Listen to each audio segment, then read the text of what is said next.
ठीक है, तो सिंगल फैक्टर एक्सपेरिमेंट तो होगा ही सिंगल फैक्टर एक्सपेरिमेंट, लेकिन इसमें फिक्स्ड इफेक्ट एक्सपेरिमेंट और रैंडम इफेक्ट एक्सपेरिमेंट क्या होगा? तो फिक्स्ड इफेक्ट क्या बताया मैंने, इसमें लेवल्स हम खुद चूज करते हैं, जबकि रैंडम इफेक्ट मॉडल में आप लेवल्स रैंडमली चूज कर रहे हो। फिक्स्ड इफेक्ट एक्सपेरिमेंट में जो हाइपोथेसिस होता है वो μ1 इक्वल्स टू μ2 μ3 और इक्वल्स टू μ तमाम पॉपुलेशन में ये या टॉ इक्वल्स टू 0।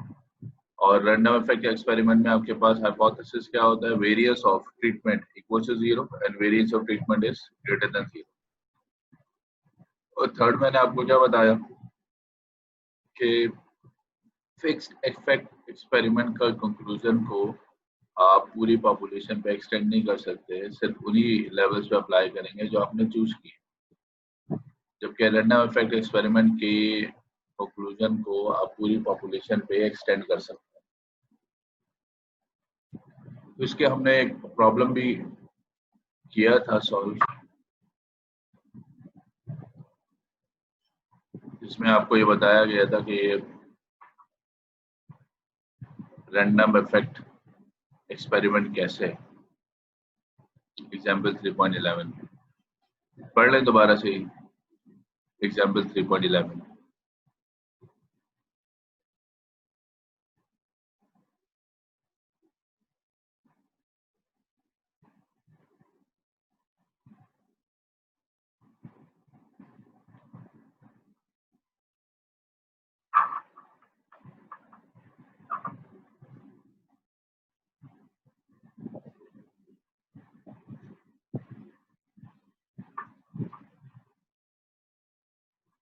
एक टेक्सटाइल कंपनी है।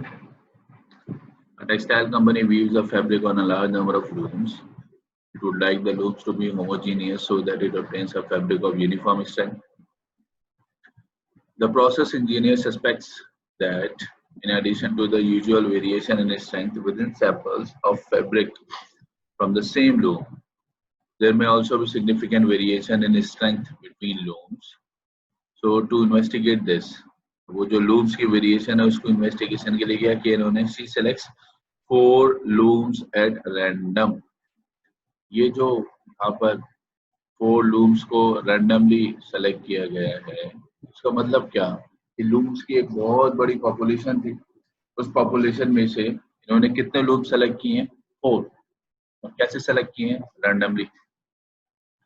और उसकी फिर इन्होंने 4th strength determination means के जो लेवल्स थे उनको इन्होंने रिपीट कितना टाइम्स किया है, यहाँ पर 4 टाइम्स रिपीट कर रहे थे, टोटल 16 ऑब्जर्वेशन बन गए थे। तो इस चूंकि यहाँ पर जो फैक्टर के लेवल्स की पॉपुलेशन में से हमने 4 लूम्स रैंडमली पिक किए हैं, इस वजह से इस एक्सपेरिमेंट को आप कैसा एक्सपेरिमेंट कहेंगे, रैंडम इफेक्ट एक्सपेरिमेंट।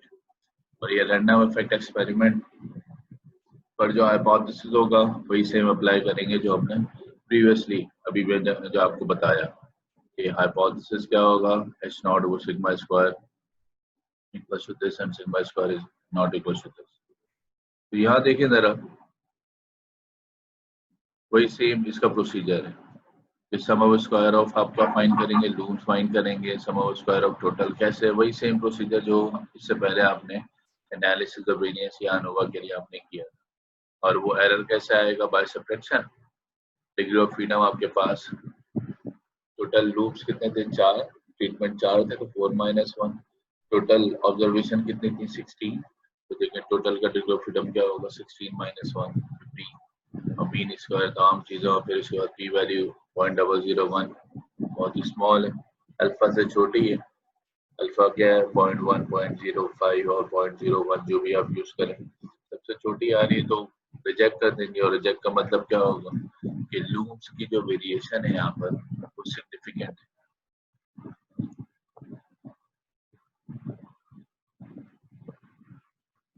उसी तरह के मैं कुछ प्रॉब्लम दिखाना चाह रहा था आपको एक्सरसाइज में से।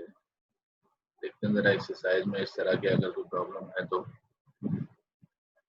ताकि आपको रिकॉग्निशन आ जाए, समझना आ जाए कि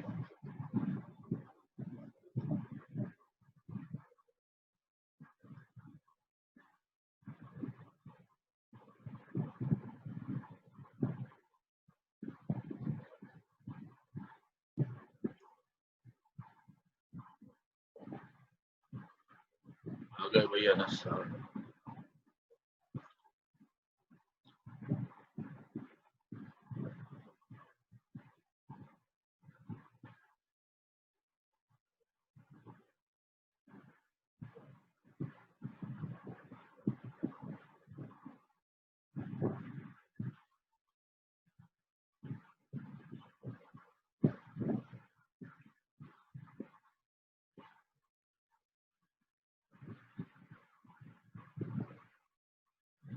जैसे ये प्रॉब्लम पड़े क्वेश्चन नंबर 18 3.18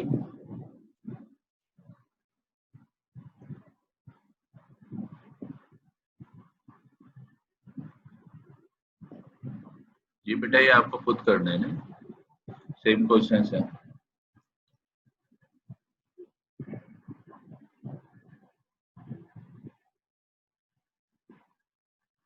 थ्री पॉइंट 18 ये पढ़े और मुझे बताएं कि ये फिक्स्ड इफेक्ट एक्सपेरिमेंट है या रैंडम इफेक्ट एक्सपेरिमेंट है।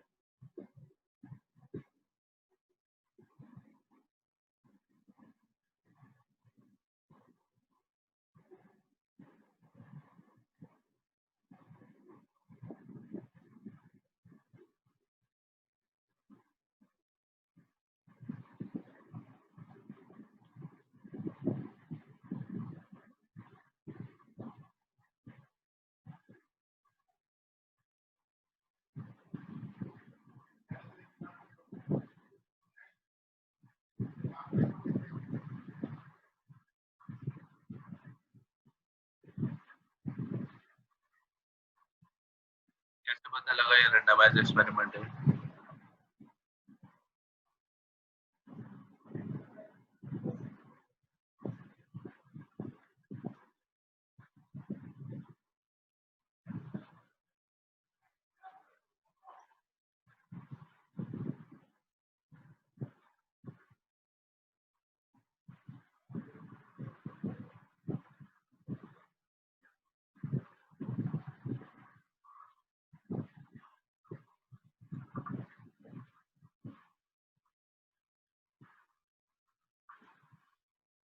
देखिए यही तो आपको बताना है,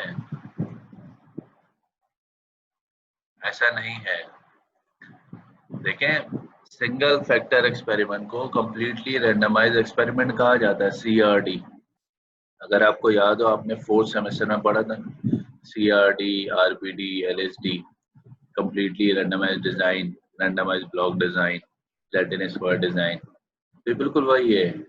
तो जो सिंगल फैक्टर एक्सपेरिमेंट होता है उसे कंप्लीटली रैंडमाइज्ड एक्सपेरिमेंट या कंप्लीटली रैंडमाइज्ड डिजाइन कहा जाता है।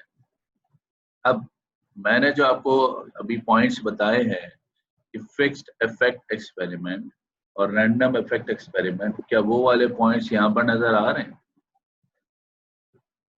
वो कौन से पॉइंट्स बताए थे मैंने आपको कि वहां पर लेवल्स की एक लार्ज पॉपुलेशन होती है और लेवल्स हम स्पेसिफिकली रैंडमली, स्पेसिफिकली अगर खुद चूज करें तो फिक्स्ड इफेक्ट, और रैंडमली चूज करें तो क्या होगा? रैंडम इफेक्ट एक्सपेरिमेंट होगा। तो क्या यहाँ पर ऐसा है? यहाँ तो नहीं नजर आ रहा है ऐसा। A manufacturer of television sets is interested in effect on tube conductivity of 4 different types of coating for color picture tubes. अब इन्होंने खुद ही यहाँ पर स्पेसिफाई कर दिया है ना क्या, कि 4 डिफरेंट टाइप्स ऑफ कोटिंग इन्होंने यूज की है। कोटिंग टाइप आपके पास फैक्टर हो गया और उसके लेवल्स कितने हैं? 4। वो कौन से 4 हैं? 1 2 3 4। किसने चूज की? इन्होंने खुद ही चूज की। तो क्या होगा? ये फिक्स्ड इफेक्ट एक्सपेरिमेंट होगा। अब इससे आप लोग थोड़ा कंफ्यूज हो गए होंगे कि ये जो लिखा हुआ है ये क्या है भाई, कंप्लीटली रैंडमाइज्ड एक्सपेरिमेंट। तो वो तो दोनों ही होते हैं, रैंडमाइज्ड एक्सपेरिमेंट। अच्छा, फिर आप कहेंगे कि सर ये रैंडमाइज्ड एक्सपेरिमेंट है तो फिर इसको फिक्स्ड इफेक्ट क्यों कह रहे हैं? तो अगर आपको याद है तो शुरू में हमने बेसिक प्रिंसिपल्स हमने पढ़े थे डिजाइन ऑफ एक्सपेरिमेंट के। वो 3 बेसिक प्रिंसिपल्स क्या होते हैं? रैंडमाइजेशन, रेप्लिकेशन और क्या था? ब्लॉकिंग। कि कोई भी एक्सपेरिमेंट होगा, डिजाइन जब कब करेंगे आप उसे, तो उस एक्सपेरिमेंट को डिजाइन करते वक्त आप क्या करेंगे कि रैंडमाइजेशन होनी चाहिए। किसकी?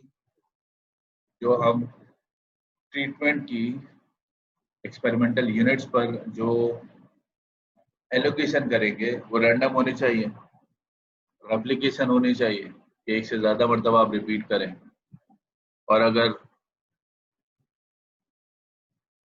कांस्टेंट वेरिएंस अजम्पशन सेटिस्फाई नहीं हो रहा है या विद इन द आपके पास लेवल्स वेरिएशन कांस्टेंट नहीं है, तो फिर हम क्या करते हैं वहां पर ब्लॉकिंग। जब होमोजीनियस नहीं हो रहे होते लेवल्स, तो कंप्लीटली रैंडमाइज एक्सपेरिमेंट से कंफ्यूज ना हो। वो जो आपको पॉइंट्स बताए गए हैं, उन पॉइंट्स को देखते हुए आप डिसाइड करें। चलें एक और पूछता हूँ आप लोगों से।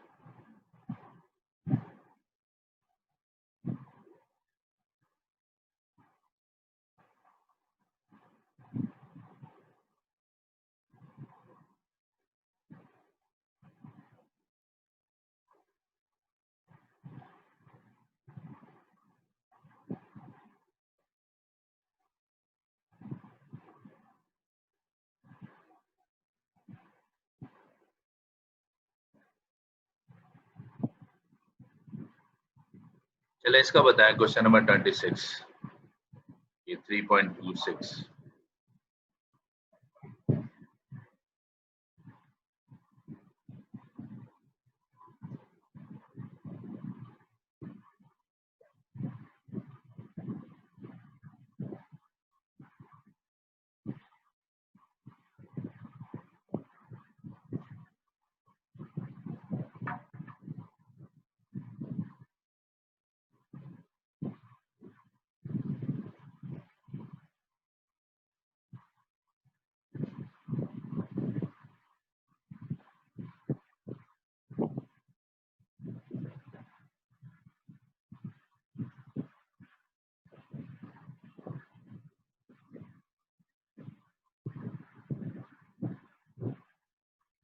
कैसे ये भी बताएं शाबाश।